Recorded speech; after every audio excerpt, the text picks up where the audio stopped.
Okay, y'all, so we're going into the meat bird barn. We're going in on a bird rescue. And we don't always get the opportunity to do these rescues. When this happens to birds, we got to get them. Okay, so this is a group of birds. This graphic warning, this bird is in distress. We're here to help him. And then we'll tell you about what's going on. See him on his back and struggling. Okay, buddy, you're going to make it. You're going to make it today. Hopefully. Hopefully we got you flipped over in time. Okay, so yeah, that was serious. I mean, that was serious. I'm sure y'all heard the urgency in my voice. He's a little bit stressed. He's trying to get himself calmed down here. Trying to get his bearings back about him.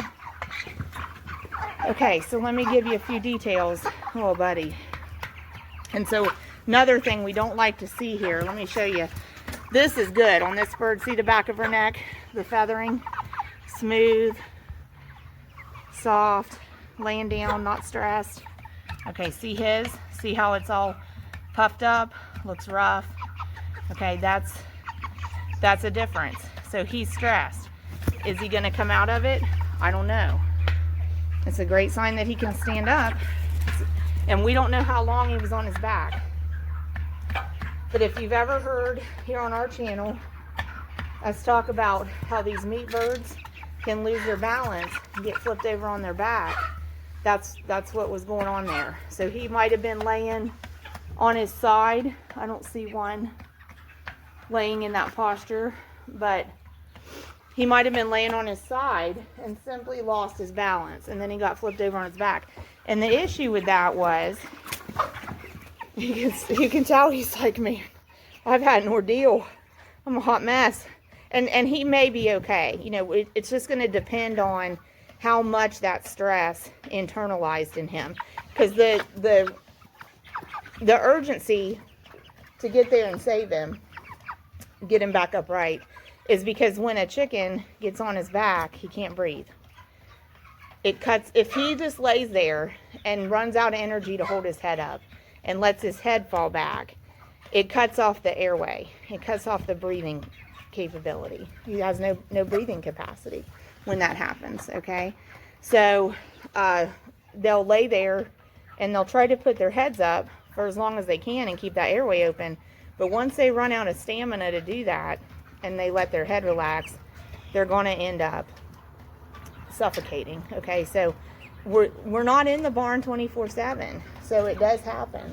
If a bird loses its balance when it's laying down, rolls itself over on its back, if we can't get a rescue like that done, then we're probably going to end up losing that bird to suffocation. Okay, so who knows? Now, you know, that's going to put him at high risk for death now, because internalizing the stress that accompanied that incident. Okay. Okay. So, and that's always something, you know, as a producer, you hate to see that. And the good thing about that situation is we saw it. I was out here in the building looking in on the birds from the outside, and I saw it. So you have the opportunity for a rescue. The bad thing is, that happens, we don't always have the opportunity to see it happen, and we do lose birds that way.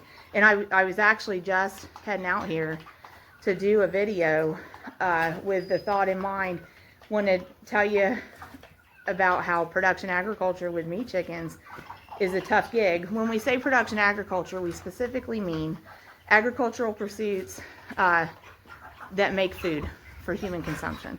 In this case, it's production agriculture with livestock. It's with these chickens. These are meat chickens. That's the whole purpose of raising them. Yes, they're going to get butchered. Yes, they're going to be processed into meat. And then, yes, somebody who likes protein on a plate is going to eat them. That's what it is. So that's what we raise them for. And these birds, Cornish rock cross meat chickens, can go start to finish in 6 weeks. Okay, this group